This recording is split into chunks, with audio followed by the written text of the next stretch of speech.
Meeting Wednesday, November 20th, 2024, to order at 4:00 p.m. Agenda for the regular meeting of the Town of Elk Board of Trustees. All agenda items are subject to discussion, consideration, possible action, including but not limited to approval, denial, amendment, revision, or conditional approval in whole or in part of.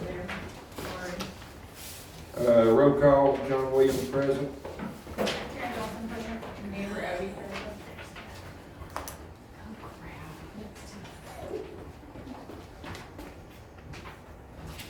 Item number 3, approve minutes and purchase orders. I make the motion that we approve the minutes and purchase orders. Second. All in favor? Aye. I didn't see any minutes from orders. Aye. I didn't see any minutes from orders. Aye.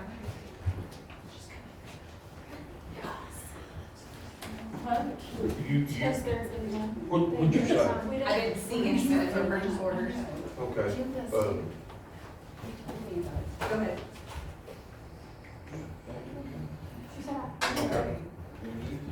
All right, item number 4, accept the resignation of trustee Karen Johnson. I make a motion that we accept the resignation of Karen Johnson. I'll second that. All in favor? Aye.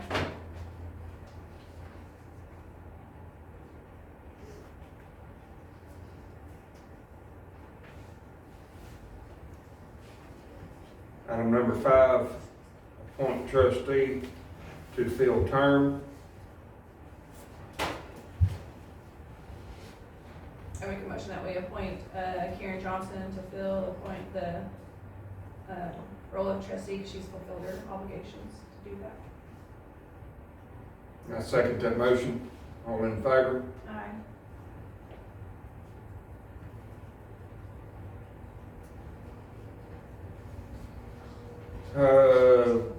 Item number 6, Chief's still on that call. He'll be here shortly, so we'll have to back up to that. We're gonna skip to item number 7. First National Bank and Trust, Ms. Kim Cover is here to visit with us extensively, or some more on that matter.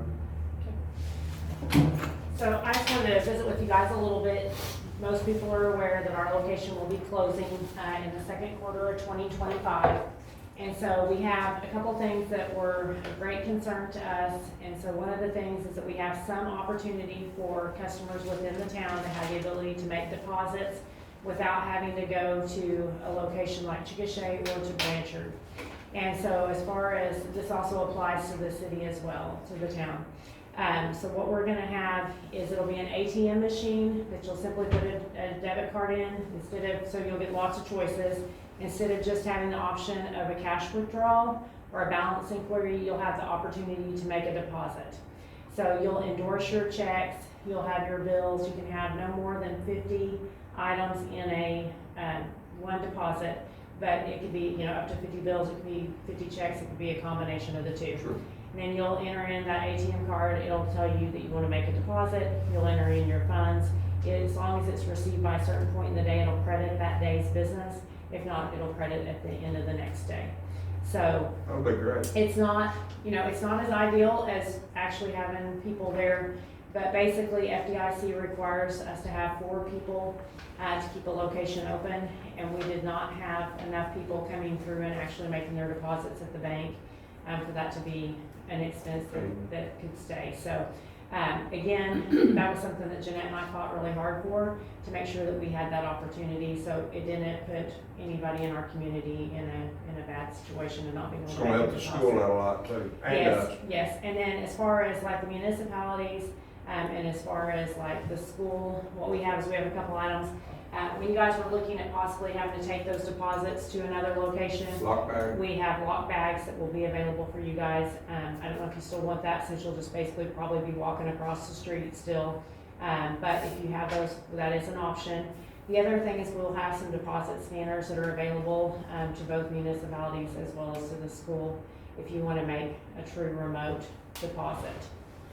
Now, this ATM, is citizens still gonna be able to use it as a regular ATM? is what- Yes. Okay. Yeah, so it's just, Right. basically, it's an enhanced ATM, is the Okay. gist of that. Is so not only does it provide you the opportunity to go and get your funds, but it also provides you the opportunity to make a deposit. The only Sure. thing it won't accept is change, and if you want $50 back, like if you would've walked up to us and said, we'd like $50, you can either get 4 20s for 60, or, you know, you can either get $60 or you can get $40, you just can't get 50.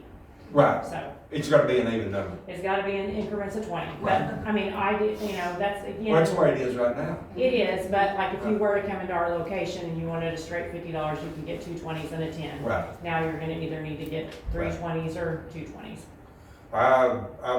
I personally appreciate that because me and the superintendent's been talking, me and Gracie and everybody's been talking, and I think it's really gonna help the citizens too, tremendous. Well, Because we're gonna have to be jockeying. yes, and I do think that in reality, I mean, obviously, in an ideal world, you know, our location would still be here. But having said that, you know, it is a physical building. Sure. Your relationship is with people, not Sure. with an actual physical building. We're still gonna have dedicated employees that will handle all the accounts of ELIC, as well as the other locations that are closing. And so from that perspective, it's still gonna be the same people that you've known and had a relationship with. Good. All of our employees will be absorbed into other locations. The girls that are making a move, they're actually, that are hourly, are getting an extra $1 per hour for that move, to help compensate that. And I took a lot of paperwork to customers when I worked in Chickasha that lived here and other places, and that's something I'll still be doing. So if, you know, it's someone who isn't able to get out and about or isn't normally coming to Chickasha to do their business or Blanchard, then I'll actually be running that paperwork out to them or working with them on DocuSign. Okay. Will you be in Chickasha? They haven't told me exactly where it is. It's probably either gonna be Chickasha or Blanchard.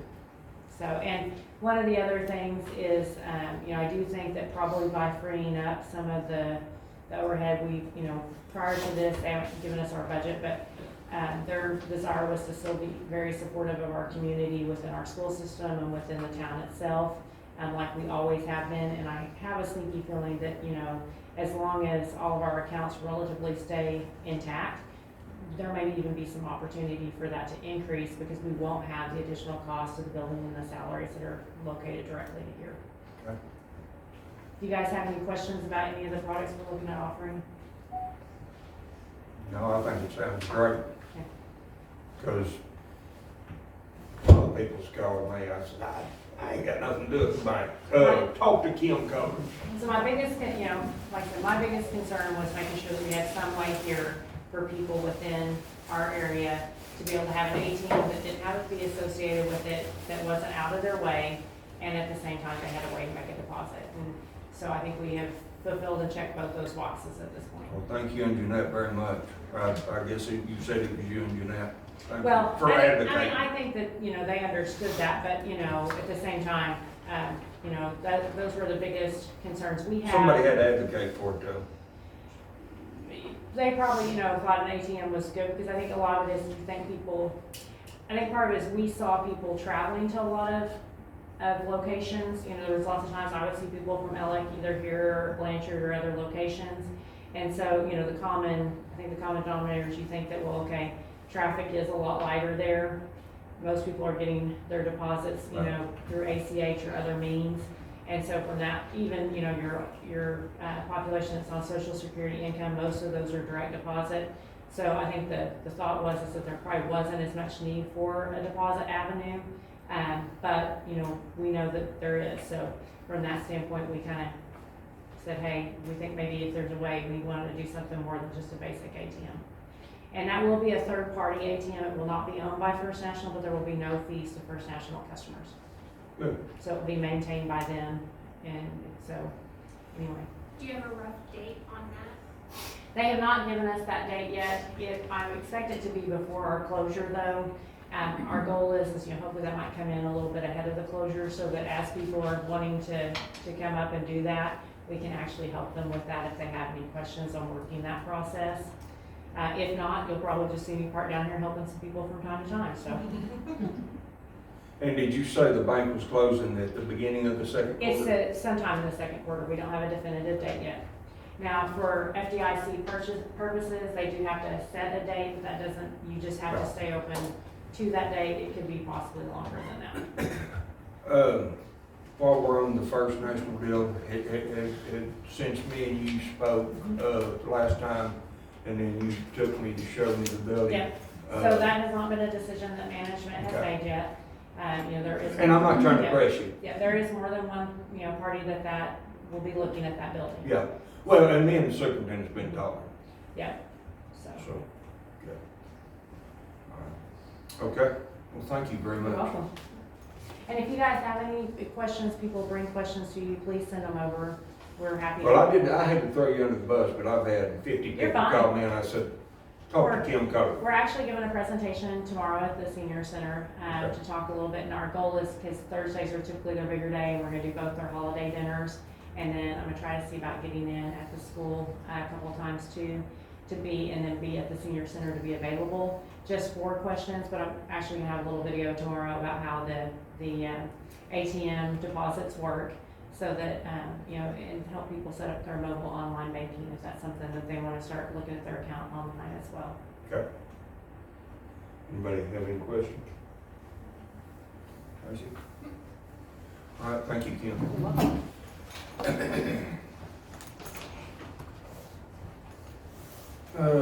Item number 8.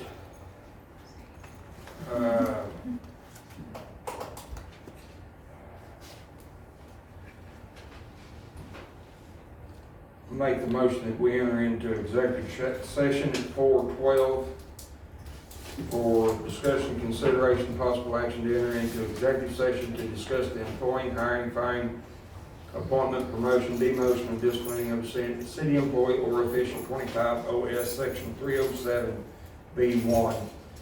The two people is Jeremy Millard and Daniel Deal for police officer or reserve position.